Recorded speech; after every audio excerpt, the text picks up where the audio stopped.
From educators to authors, join us now on our new journey as podcasters.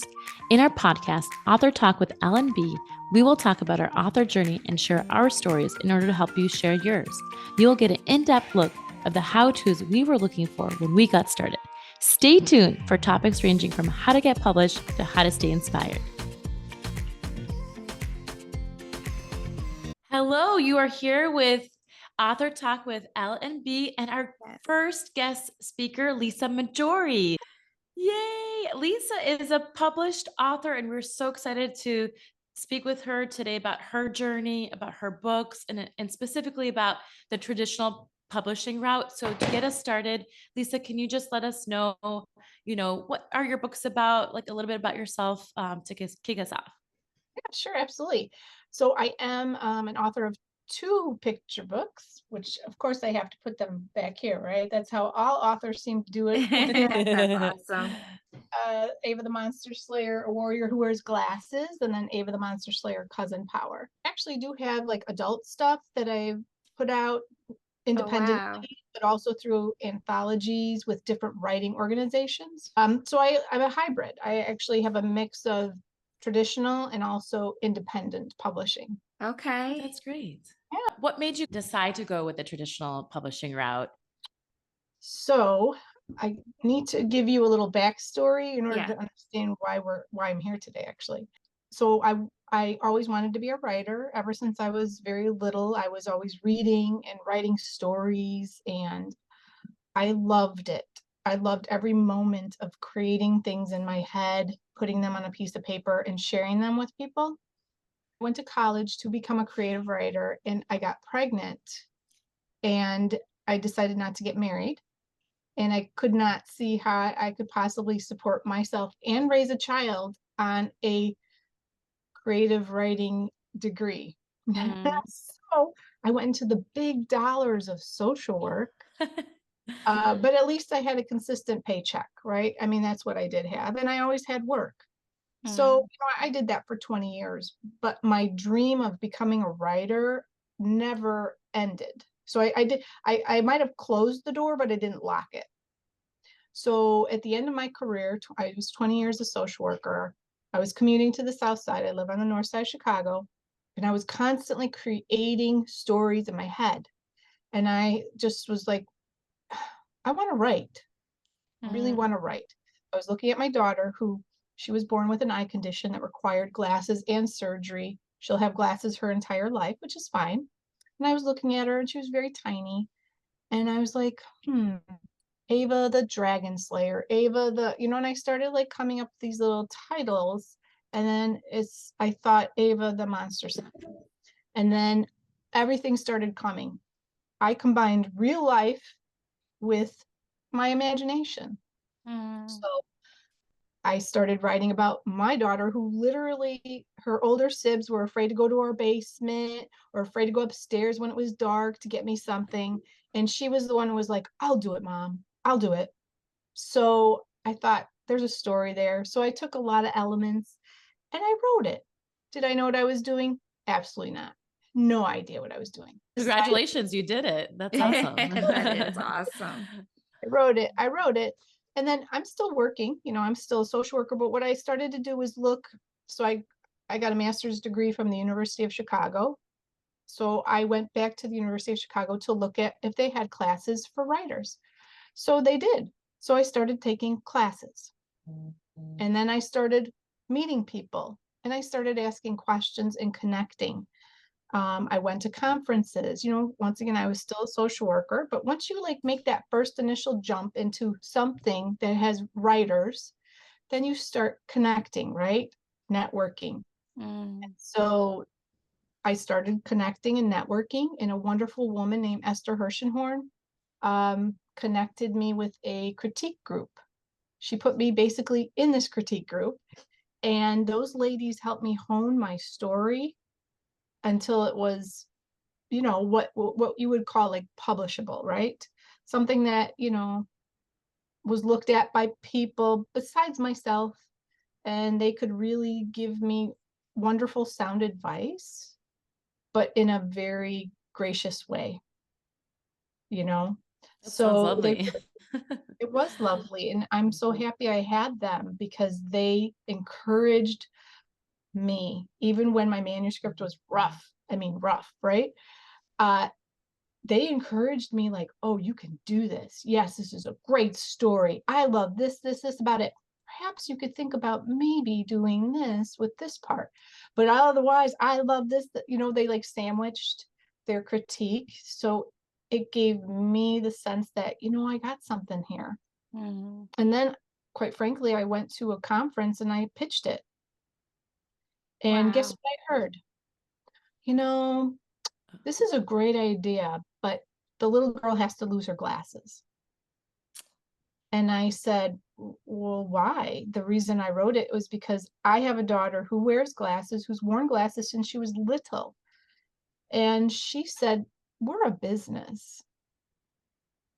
This is what research has told us.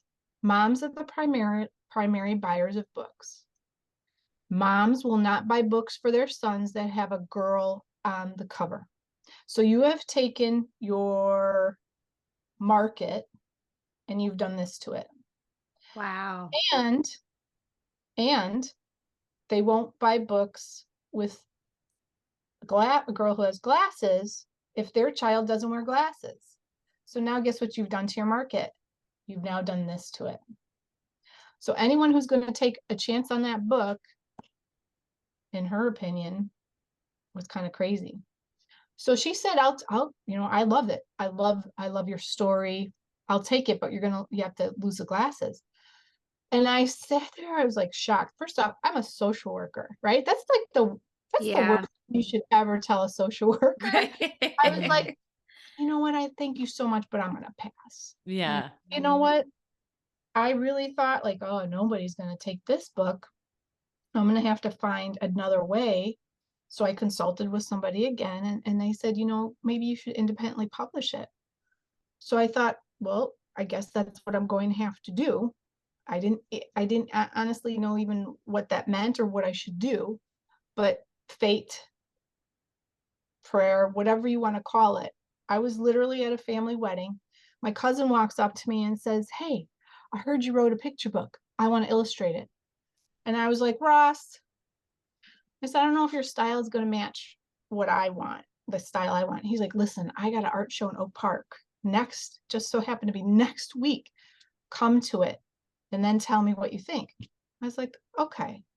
I showed up to that art show, and the minute I walked in and saw his artwork, I looked at him and I said, you're the guy. And Wow. so he came to my house and we worked on it together. And we made a video. I mean, we literally were going to independently publish this book. And I was out with a bunch of ladies I work out with at the YMCA. You work out, and we're like, hey, let's go out one night. So we went out. And you know how that is. You're sitting around like, what do you do for a living? What do you do? And I said, hey, I'm a social worker, but I got this book that and one of the girls said, oh, I think my sister-in-law does something with marketing books. I said, oh, that would be great, because I was taking some marketing classes here and there. I said, oh, well, do you think she would talk to me about it? And she said, well, let me find out. So she gets her sister-in-law's, name and information. She gives it to me. She said, yeah, she'd love to talk to you. Well, before I called her, I Googled her. Comes to be that she was a TV producer in LA for 20 years. She won Emmy, nice awards. She moved back to Chicago, which is where she's from. She grew up to start a picture book agency. Oh, Wow. wow. Yeah, an Wow. agency repping picture books. Yeah. I'm literally sitting right here. I looked up, I'm like, okay, this is what I'm It's meant supposed to to be. do. Like Wow. literally, I Yes. was like, you're guiding me, right? This is guidance. Yeah. Yeah. There's got to be guidance, divine intervention, whatever you want to call it. Yeah. Who's Awesome. listening, you just need to, put yourself out there. That's what it sounds like. You find your way. That's what happened for Yeah, you. yeah. And I called her. She's like, send me your book. I sent it to her. I had a full book. I mean, everything that you see here is what I sent her, because Ross was done with all our illustrations. Mm. she goes, why are you independently publishing this? And I said, well, I told her, well, this is what I was told. She's like, let's talk. Let's have a meeting. So then we all met at a restaurant and she said, listen, I think I can get this sold. Wow. And we said, okay. And we talked about it and she came up with a contract. We signed the contract. And then within 2 weeks, she found somebody to take it. That's amazing. That is So so she great. made a sell within 2 weeks. Wow. Wow. Wow. That is so Congratulations. awesome. It's a great story, right? Yeah. Totally. Yeah. And then the fact that what really stuck out to me, Lisa, about your story is like what authors struggle with so much, the unknown, right? Like you have this story that you want to tell and you just don't know how to do it. And so what I find is like fear will just keep you just stuck. Like, I don't know what to do, so I'm just not going to move. I'm not going to do it. I'm not going to step out. I'm not going to try. But what I found so profound with your story is you just took the first step. You said, "Oh, I'm going to go to a writers conference. I'm going to start writing. I'm going to take stories from my daughter's experiences. I'm going to take this next step." Then doors just began to open as you took the steps. And I think that's just so encouraging to me as an author, to others that are out there, that it's just taking that first step and just seeing those doors begin to open. You don't know the end, but you know that if you continue to take those steps, you're going to eventually get to your appointed destination. And so that's just so encouraging. What would you say are some of the pros and cons that you experienced with the traditional publishing? The pros are they have a very large distribution arm. Okay. So they can go all over the US and get your book into bookstores. And whenever I go on vacation, I bring my books with me and I go to bookstores. And it just so happened that I was at a bookstore where one of the reps, the publishing house reps, was there. And he said, "Oh, I already have your book that I'm going to share with them for them to put it in their bookstore." And that was in Portland, Oregon. So they have reps that they can send out, because I'll be frank with you, not all bookstores will take certain books because certain clientele and neighborhoods won't buy certain types of books, whether they're scary or whatever. Yeah. So so the reps kind of know the marketing audience who will buy those books, and they'll kind of go in and so there's a big reach that we don't have. Yeah. I don't have. I hate to say this, but I've run into this a lot. It gives you this little badge of I belong. And I know that's wrong. I know it is, because I've walked into bookstores with my book and people right away say, "Oh, we won't take something that somebody independently published or self-published or whatever you want to call it." Right off the bat, bam. They're not even going to look at your product. They're not even going to acknowledge your value. That's wrong. But I have seen it. It's happened to me. There's this little thing that, "Oh, well, who's your publisher?" And when you tell them who your publisher is, then they're like, "Oh, okay, come on in." I don't agree with that at all, just so you know. But that does give you this little, because like with SCBWI, Society of Book Writers and Illustrators, Yeah. you can only be on their PAL published, sheet if you are traditionally published. So once again, there's that, "Oh, you're valuable, everybody else is not." Yeah, but that is a pro, though, you're saying, is that, like, if you are traditionally published, It will bookstores will open their doors more to you. They do, Yeah. right. And Yeah. also, Ava, our first book was an Illinois Reader Book for K through 2 in 2017. We wouldn't have gotten that if we hadn't been traditionally published. Gotcha. So that's the other truth, right? That's a truth to this. Now, cons. And I think I have sometimes more cons. Your royalty rate is very sad.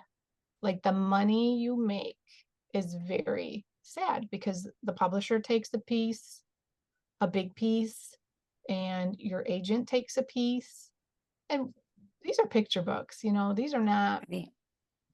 And the majority of us are not making $1 million you know, so very little money comes your way. And once the publisher, like you have literally like a 6 week window of being it, and then you're kind of done. You know, I'm doing the same thing that anybody who independently publishes has to do. I Okay. market myself, I get out there, I have to learn things on social media, I'm going to get on a book bub. Like there's all sorts of things that you still have to do, but yet they got this contract on top of you. Mm. So, and quite frankly, if your editor leaves, which is what happened to us, so the editor for our first book left, a new editor came on. If they don't love your book, they're you're a stepchild. You know, you're a Oh, that's very good that to lay it out so raw and honest like that. That's what we need to hear before we Yeah. get started our entire author journey. What would you say was the proudest moment? And what was the most challenging moment through this process of publishing specifically?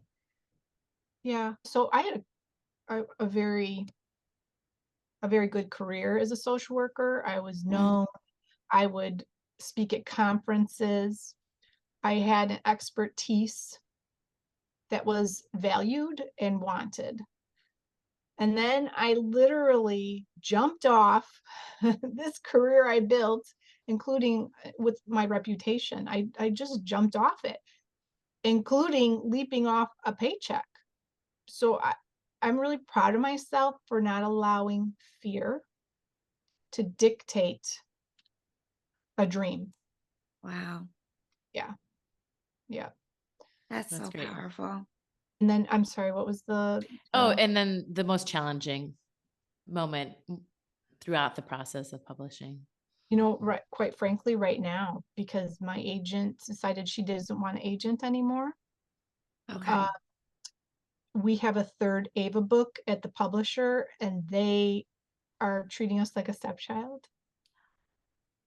So my Oh agent's prepping no. that last book, but now she needs to look elsewhere for it. It's going to be hard to sell that book when you have two books with another publisher. Yeah. So we're trying to figure out what we're going to do about that. Okay. And I'm Oh, also that's tough. now on the search for a new agent. Okay. Gotcha. So Yeah. going forward, I know you probably are going to continue to write children's books. Do you want to continue the traditional route, or do you see yourself one day going the independent, the self-publishing route again? Like, what do you see for your future? Yeah, I see a mix, you know, Okay. I see a nice mix of independent and traditional. I have access to a fantastic illustrator. I've kind of bounced around some ideas of things that we could do, but he and I very much said, let's just do it on our own. Let's see what Mm, we can do. Why not? I mean, yeah. I don't really have to lose, right? Yeah. So You don't know let's till just you try. know. And it's okay if I get rejected or I fail or I fall. I am very resilient. I also have a good community. Let me just say that real quick. I think it's really important to have cheerleaders because this is a career that Definitely. is filled with rejection. Mm, Hmm. It is. It's Yeah. filled with rejection. In the traditional sense, like you send it to an agent, they don't respond to you, or they say, not for me, not my cup of tea. You know, you get rejected, rejected, rejected. right. So, so important to have a community of writers who get what you're doing, who get what you're doing. You know, it's one thing to have family support. They don't get it though. They don't Right. understand what this is. So it's important to have people who do get this to be cheerleaders and want to see you succeed. And you give the same to them. The tent is big enough for all of us, It right? is. I That's want, very powerful. well, Yeah. I believe that deep in Yeah. my heart.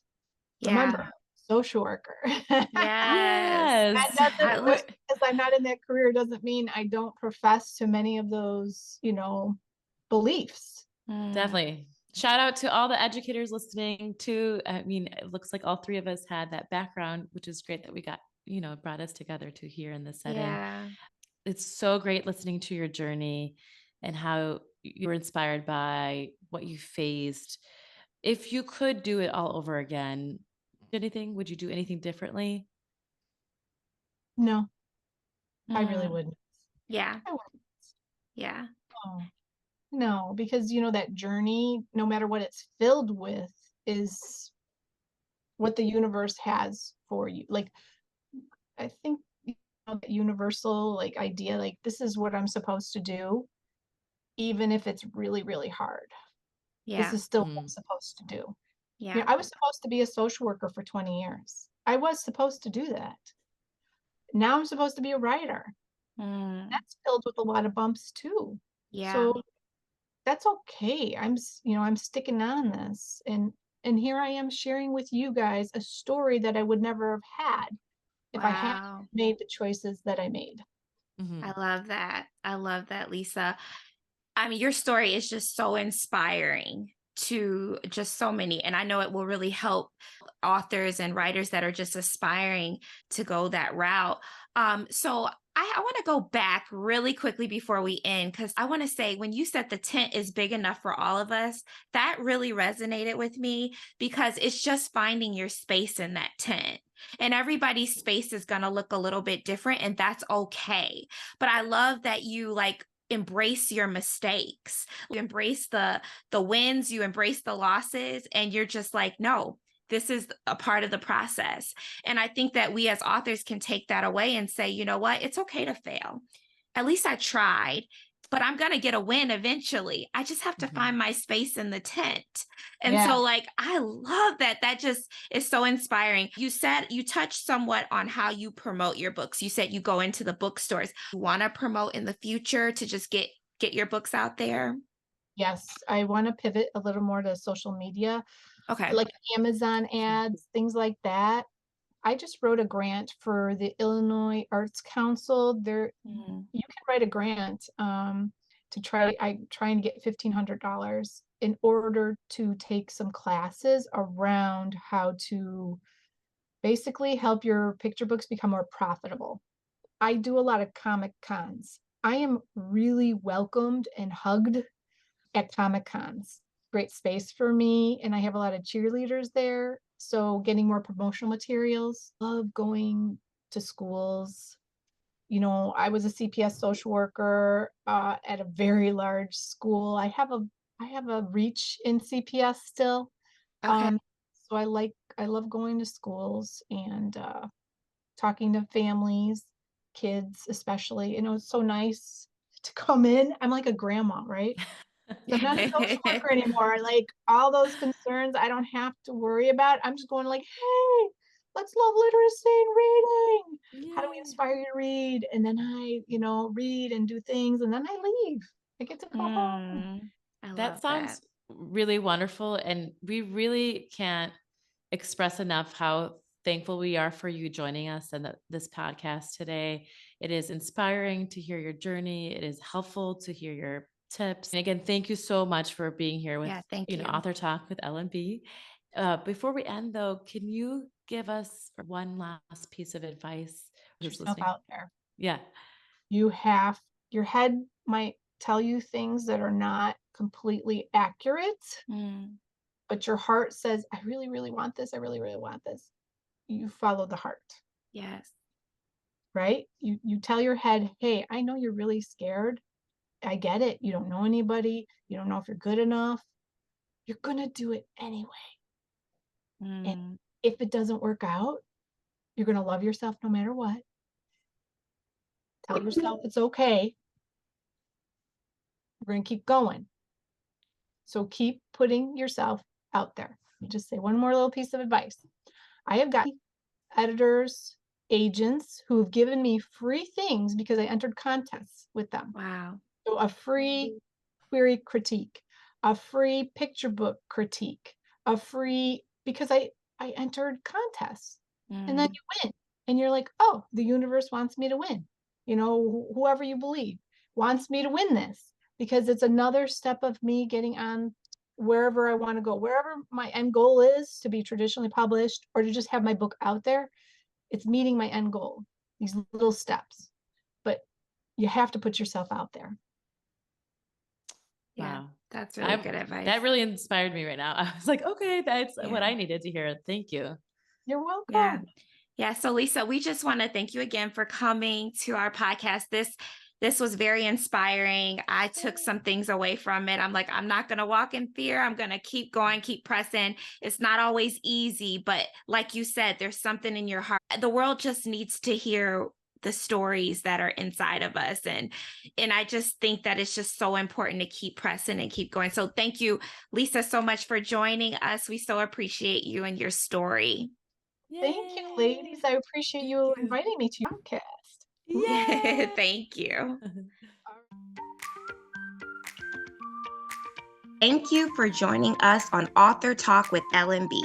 We hope you found inspiration and valuable insights to guide you on your journey as an inspiring author. Remember, every great story starts with a single word. So keep writing, keep dreaming, and never stop believing in your voice. If you enjoyed today's episode, please subscribe, leave a review, and share it with fellow authors. Join us next time for more tips, interviews, and encouragement. Until then, keep turning your pages and crafting your narrative. Happy writing.